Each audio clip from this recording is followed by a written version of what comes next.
Ride raid raid raid raid raid எங்க பார்த்தாலும் ride.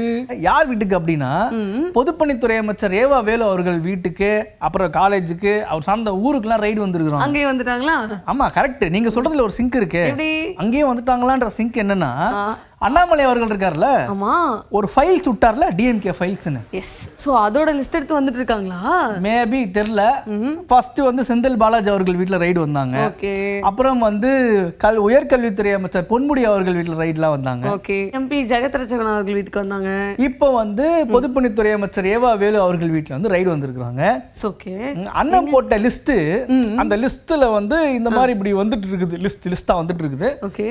இந்த ரைடு தொடர்பா ஃபைல்ஸ் விட்ட அண்ணாமலை அவர்கள் வந்து ஸ்ரீலங்காக்கு போயிட்டு வந்திருக்காரு. சோ அவரே சொல்லிருக்காரு. என்ன சொல்றாரு அப்படி? இப்ப பாத்தீங்கன்னா இதுல ஆச்சரியப்படுறதுக்கு ஒண்ணுமே இல்லைனா, அதனாலதான் இல்லங்க நீங்க அதிகமா வந்து அரசியல் ஃபாலோ பண்ணாதீங்க. அண்ணா அண்ணான்னு வந்துட்டீங்க பாருங்க. இல்லங்க அவர் சொல்றாருல, சரி அண்ணானே ஸ்டார்ட் பண்ணுங்க. சோ அண்ணா இது பாத்தீங்கன்னா அது வந்து ஒரு ஆச்சரியப்படுற விஷயமே இல்ல. இதுல ரைடு நடந்தா என்னங்கண்ணா தப்பு?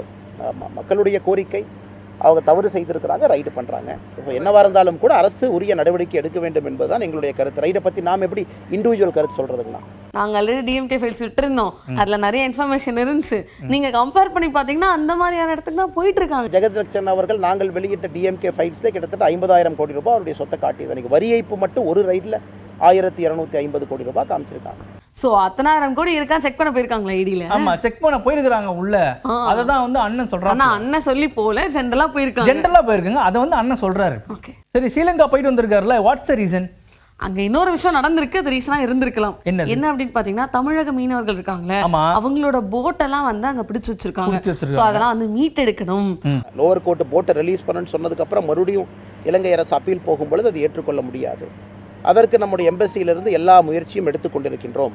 அதற்கான சட்டத்திட்டங்களுக்கான வல்லுநர்கள் எல்லாம் எடுக்கிறாங்க. இது ஃபர்ஸ்ட் பாட்டுங்கண்ணா. ரெண்டாவது பாட்டு, இன்னைக்கு இலங்கை சிறையில் எனக்கு இருக்கக்கூடிய மீனவர்கள் பெயில் கிடைச்சிரும், அதற்கான முயற்சிகள் நாம் எடுத்துக்கொண்டிருக்கின்றோம். அதையே நம்ம அம்பாசிடர் அவங்களும் சொன்னாங்க.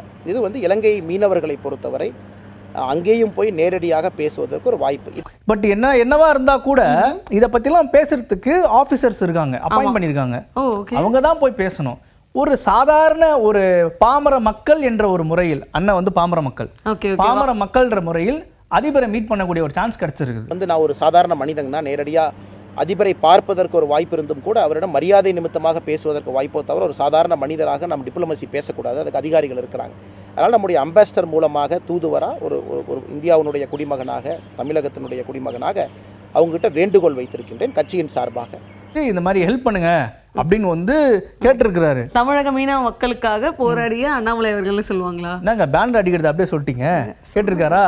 அடுத்து இன்னொன்னு என்ன அண்ணா, நீங்க இன்னொன்னு கேட்பீங்கண்ணா, நீங்க தான் முதல் கேள்வி எங்கிட்ட கேட்பீங்க. அண்ணா 10 வருஷம் நீங்க ஆட்சியில் இருந்திருக்கீங்க, ரிப்போர்ட் கார்டு கொடுங்க. எங்க ஸ்கூல்ல தானே ரிப்போர்ட் கார்டு கேட்பாங்க. அது அப்படி கிடையாதுங்க. இப்போ எலெக்ஷன் வரப்போகுதுன்னா 10 ஆண்டு காலம் ஆண்டாங்கல்ல பிஜேபி, என்ன பண்ணாங்க அப்படின்னு கேட்பீங்கல்ல. அது கேட்க வேண்டியது உங்க கடமை, கொடுக்க வேண்டியது என் கடமை. திருச்சிக்கு என்ன பண்ணிருக்கீங்க, தமிழ்நாட்டுக்கு என்ன பண்ணிருக்கீங்க, நீங்க சொல்லுங்க, நான் மாநில தலைவரான்னு கேட்பீங்க. கொடுப்பது எங்களுடைய கடமை, கேட்பது உங்களுடைய தார்மீக உரிமை. அந்த ஃபைல்ஸுக்கே ஒரு ட்ரங்க் பிடி எடுத்துன்னு வந்துட்டாரு. 10 ஆண்டு காலம் இருக்குது, ஒரு 100 கண்டெய்னர் தேவைப்படுமே, அவ்வளவு சாதனைகள். எத்தனை கண்டெய்னர் எடுத்துட்டு வருவாரு எனக்கு தெரியல. ஆனா இப்போ வரைக்கும் அதுல என்ன சாதனை இருக்குன்னு ஒண்ணு கூட சொல்லல. இங்க இருங்க, கடுகளவு கூட கசியல. ரிப்போர்ட் கார்டுக்கு வந்து அந்த ரோ காலம்ஸ்லாம் போட்டு பாயிண்டா எழுதணும்ல, கொஞ்சம் டைம் கொடுங்க சொல்லுவாப்ல. சோ நிறைய பேஜஸ் இருக்கு. அதிமுகவில் இருந்து கடம்பூர் ராஜ் அவர்களும் பேசியிருக்காரு. பிஜேபி பத்தியா சொல்லியிருக்காரு? பிஜேபி பத்தி இல்லைங்க, உங்களை போல நாங்களும் தொலைக்காட்சியில பார்த்தோம். பாருங்க, அண்ணனே டிவி பார்த்து தான் தெரிஞ்சுக்கிறாரு. அதிமுகல முக்கியமான விஷயம் எல்லாமே டிவில தானே பாக்குறாங்க. நியூஸ் அவ்வளவு ஃபாலோ பண்றாங்கல்ல, உட்காந்து நாட்டுல நடக்குது, என்ன போயிட்டு இருக்குது, தனியா எதுவும் சொல்ல முடியாது. நியூஸை பார்த்துட்டு டிவில பார்த்தனே, அதாவது அவர் கருத்து இல்ல, டிவில பார்த்துக்கிறது. போன் வரைக்கும் வந்துருச்சு, அண்ணன் டிவில தான் பாத்துக்கிறாரு, பார்த்து தெரிஞ்சுக்கிறாரு. அண்ட் இன்னொன்னு, வி.கே. சசிகலா அவர்கள் இருக்காங்கல்ல, ஆமா, தியாக தலைவி, அது என்ன சின்னம்மா, சின்னம்மா. அவங்க வந்து வழக்கு ஒண்ணு போட்டிருக்காங்கல்ல, நான் தான் பொதுச் செயலாளர் அப்படின்னு. எதனால அப்படின்னு பாத்தீங்கன்னா, முன்னாடி அவங்களதான் பொதுச் செயலாளரா வந்து தேர்ந்தெடுத்திருக்காங்க. அந்த காட்சியெல்லாம் பார்த்தோம்ல, வரலாறு காட்சிகள்லாம், ஓபிஎஸ் அவர்கள், இபிஎஸ் அவர்கள்லாம் வாழ்கெல்லாம் சொன்னாப்ல சொல்லிட்டு, இப்ப என்னன்னா இப்ப இபிஎஸ் அவர்களை தேர்ந்தெடுத்திருக்காங்கல்ல. ஆமா, இப்ப அதுக்குதான் அண்ணன் ஒண்ணு சொல்றாரு. அது நீதிமன்றம் சொல்லட்டும், பார்த்தோம். நீதிமன்றத்தின் தீர்ப்பு எங்களுக்கு சாதகமா எங்க வேற யாராவது கேட்டிருந்தா அவங்க எப்படி சொல்லலாம்? அவங்களுக்கு என்ன உரிமை இருக்கு? அவங்க அதிமுகல இருக்காங்க. அப்படி இல்லைங்க, அவங்க ஆல்ரெடி அதிமுகல இருக்காங்க, பொதுச் செயலாளர் இருந்திருக்காங்க. அப்போ அப்படியே சொல்லணும்ல. அப்ப கோர்ட் முடிவு பண்ணோடனே அண்ணன் ஓகேன்றாப்ல. அண்ட் இன்னொன்னு என்னன்னா, அதிமுக எடுத்துட்டு வந்த திட்டங்கள்லாம் இருக்குல்ல, அதுதான் வந்து திமுக ரிப்பன் கட் பண்ணி துறக்குறாங்க அப்படின்னு வந்து அண்ணன் சொல்லியிருந்தாங்க. நிறைய பெரிய பெரிய ஸ்கீம்ல எக்ஸாம்பிள் சொல்லி பாருங்க, அதெல்லாம் அம்மா அவர்கள் கொண்டு வந்த திட்டம். ஆமா, இந்த மாதிரி திட்டங்கள்லாம் பேசும்போது இன்னொரு முன்னாள் அமைச்சர்கிட்ட திருப்பிடுங்க மைக்க. அதாவது அவங்க வந்து ஸ்டேஜ் வந்து நல்லா ஷேர் பண்ணிக்கிறாங்கன்னு சொல்லுவாங்க. உடுமலை ராதாகிருஷ்ணன் அவர்கள் அவர் வந்து எக்ஸ்பிளைன் பண்ண ஆரம்பிச்சிட்டாரு. தமிழ்நாடு காய்கறி தொழிற்சாலையை பார்த்தோம். அம்மா அவர்கள் ஏறத்தாழ 1200 கோடி ரூபாய் 22 மாசத்துல துவங்கப்பட்ட திட்டம். அந்த திட்டம் தான் இன்னைக்கும் செயல்பட்டு இருக்கு. அதைத்தான் நாங்க போய் பார்த்தா அற்புதமான திட்டம். அதெல்லாம் ஒரு பக்கம் இருக்கட்டும். இப்போ வந்து பாத்தீங்கன்னா பிஜேபி அதிமுக கூட்டணி மறுபடியும் வருமா? அதுல மாற்றம் இல்ல. அதான் சொல்லிட்டாரு, பொதுச்செயலாளர் சொன்ன பதில் தான் எங்க போய். அதான் எங்க அண்ணன் சொல்லிட்டாருல, என்னன்னு நான் போயிட்டு வரேன்ட்டு. ஏங்க அதான் சொல்லிட்டாருலங்க, எங்களுக்கும் பிஜேபிக்கும் எந்த சம்பந்தமும் இல்ல. பொதுச் செயலாளர் அவர்கள் சொன்னது, அவர் சொன்ன கருத்து தான் அது. அதுலதான் நாங்க நிப்போம். ஒருவேளை அவர் திருப்பி மாத்தி சொன்னா இவங்க மாத்தி சொல்றாங்க. பிடபிள்யூடி மினிஸ்டர் ஏவா வேலு அவர்கள் வீட்டு ரைடு பத்தி மீன்வளத்துறை அமைச்சர் துரைமுருகன் அவர்கள் இருக்கார்ல, பீக் மினிஸ்டர். பீக் மினிஸ்டர் முக்கியமான இஷ்யூ பீக்ல போயிட்டு இருக்குதுல்ல, அதனால பீக் மினிஸ்டர். ஓகே, பீக் மினிஸ்டர்னு நீங்க சொல்றீங்க. சோ ஃபங்க்ஷன் போறதுக்கு முன்னாடி அண்ணன் என்ன சொல்றாருன்னா, ரைடா அப்படியா தெரியல, நான் 6 மணிக்கு ரைடில் உட்காந்துட்டேன், அதனால எனக்கு தெரியல. நீ செய்திகள் சொன்னீங்க கேட்டுக்கிட்டேன். அண்ணனுக்கு அப்ப தெரியல. முன்னாடி ஃபங்க்ஷன் முடிச்சதுக்கு அப்புறம் துரைமுருகன் அண்ணன் என்ன சொல்றாருன்னா, வந்தது பார்த்தேன், வந்துதான். ஆனா அதை பத்தி எங்களுக்கு கவலை இல்லை. கவலை இல்லைங்க, அது ஒன்றும் பிரச்சனை இல்லை. ஒரு நாளைக்கு ஒரு வீட்டில் நடக்குது, அது மாதிரி இன்னைக்கு அது நடந்திருக்கு, அவ்வளோதான். நாங்கள் ஒன்றும் பெருசாக எடுத்துக்கிறோம். Always casual. ஆனா இந்த மாதிரி எலெக்ஷன் வரும்போது இப்படிலாம் ஒரு மாதிரி இருக்காதானே? அது அப்படிதான், எலெக்ஷன் வரும்போது வருவாங்க. சமாளிச்சு தான் ஆகணும், சமாளிச்சு தான் ஆகணும், சமாளிக்கணும். கேள்வி சொல்றதையா இல்லைன்னா வந்து ரைடியா? இல்லைங்க, ரைடு இந்த மாதிரி எத்தனை ரைடு வந்தாலும் அதை நாங்கள் சமாளிப்போம், அந்த மாதிரி. ஓகே. தெலுங்கானா ஆளுநர், புதுச்சேரியோட துணைநிலை ஆளுநர் தமிழிசை சவுந்தரராஜன் அவர்கள் இருக்காங்க இல்லையா, அவங்க ரைடு பத்தி சொல்லியிருக்காங்களா? அவங்க ரைடு பத்தி என்ன சொல்றாங்க அப்படின்னு பாத்தீங்கன்னா, ஆனா நான் ஏற்கனவே சொன்ன மாதிரி பெட்டி பெட்டியா கட்டியா கிடைக்கும் போது அப்போ அதுல உண்மை இருக்குன்னு தானே ஓரளவுக்கு அர்த்தம். இல்லைன்னா ஓகே இல்லை. ஆக தேடுறதும் அங்க விசாரணை செய்வதோ தப்புன்னு என்ன சொல்ல முடியும்?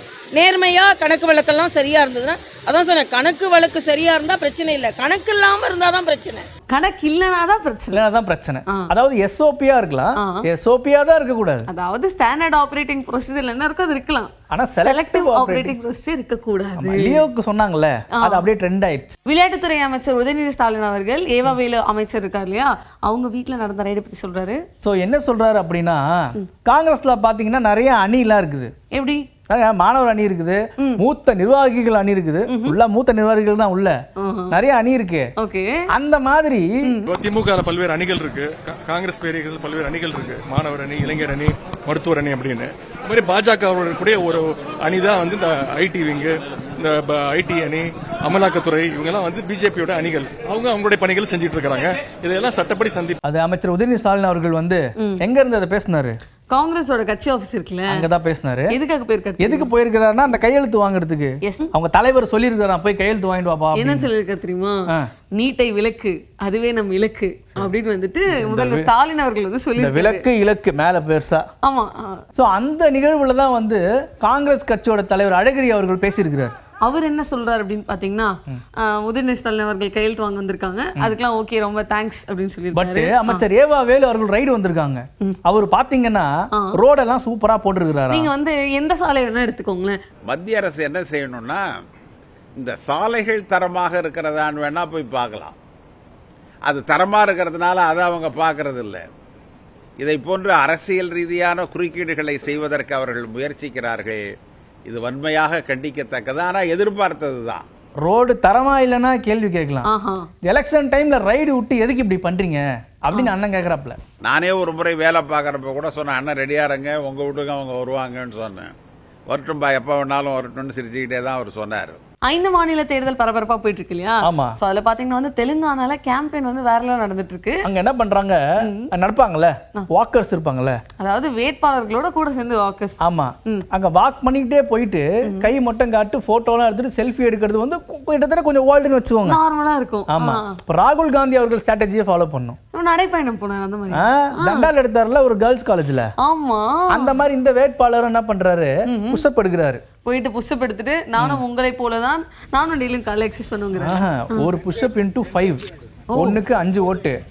10 எடுத்தாருன்னா 10x5 போட்டுக்கோங்க 50 ஓட்டு. அந்த இவ்வளவு தண்டால் எடுத்திருக்கிறாரு, அண்ணனுக்கு ஓட்டு போட்டா என்ன அப்படின்னு ஒரு இது இருக்குல்ல, அந்த மாதிரி அது ஒரு பக்கம் போயிட்டு இருக்கட்டும். கர்நாடகால வந்து கர்நாடகா டே செலிப்ரேட் பண்ணிருக்காங்க. கர்நாடகா டேல அந்த ஸ்பெஷல் என்ன தெரியுமா? என்ன ஸ்பெஷல்? கர்நாடகாவோட சிஎம் இருக்கார்ல சித்தராமையா அவர்கள், அவரும் வந்து டான்ஸ் ஆடி இருக்காரு.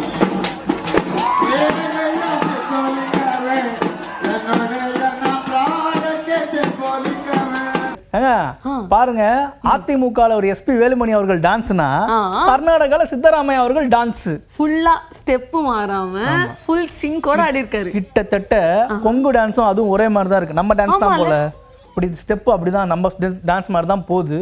உழைப்பது மட்டுமல்லாமல் நானும் உங்களோட நடனம் ஆடி மக்களோட மக்களா இருக்கிறேன் அப்படின்னு சொல்றது. பாருங்க, டான்ஸ் எல்லாம் நல்லா தான் ஆடுறாரு, ஆனா காவேரியில கொஞ்சோட தண்ணி கிட்ட கொடுக்க மாட்டாரு.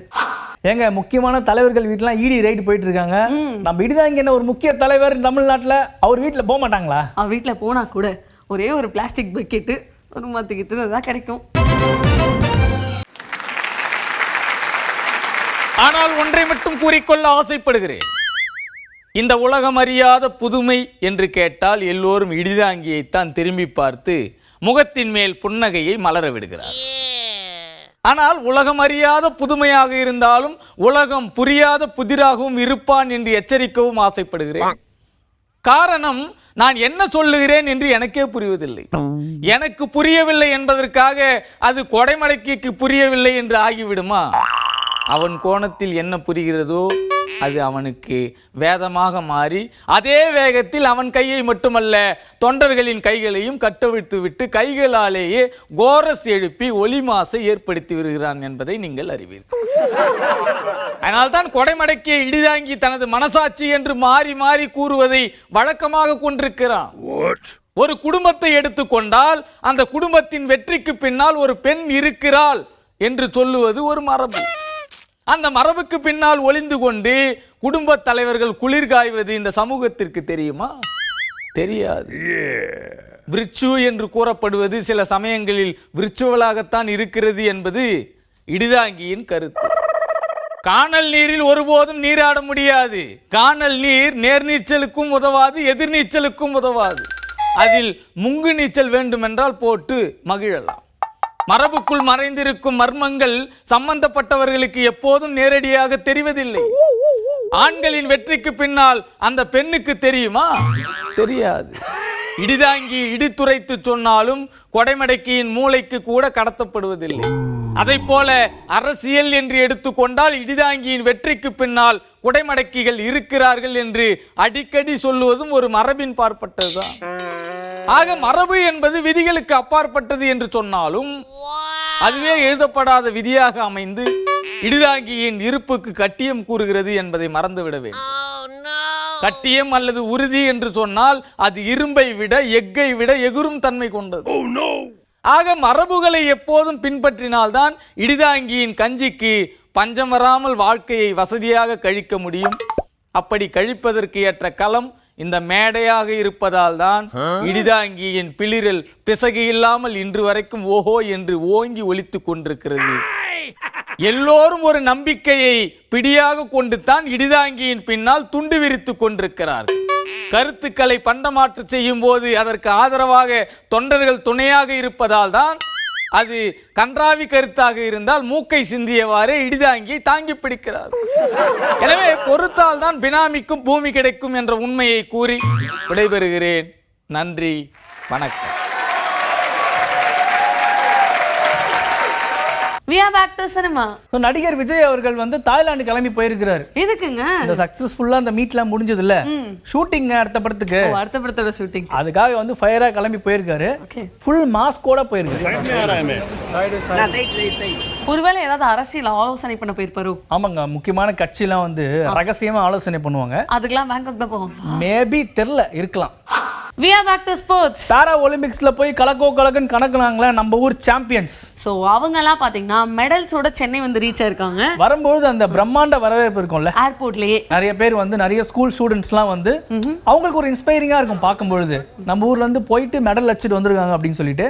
ஸோ எல்லா சாம்பியன்ஸும் பொறுமையா வரவேற்றுட்டு அவங்களுக்கு ஆல் தி பெஸ்ட், கங்க்ராச்சுலேஷன், சூப்பரா பண்ணீங்க அப்படின்னு வாழ்த்திருக்காங்க. ஸ்போர்ட்ஸ்ல உலகக்கோப்பை வந்து ரொம்ப பரபரப்பா போயிட்டு இருக்குது. அதே பரபரப்போட அடுத்த வாரம் சந்திப்போம். இந்த நிமிஷம் விடைபெறுவது நான் உங்களுடைய சிவா. நான் உங்க பிரியா. ஹே டண்டனக்கா, ஹே டண்டனக்கா, ஹே டண்டனக்கா, டண்டனக்கா, டண்டனக்கா.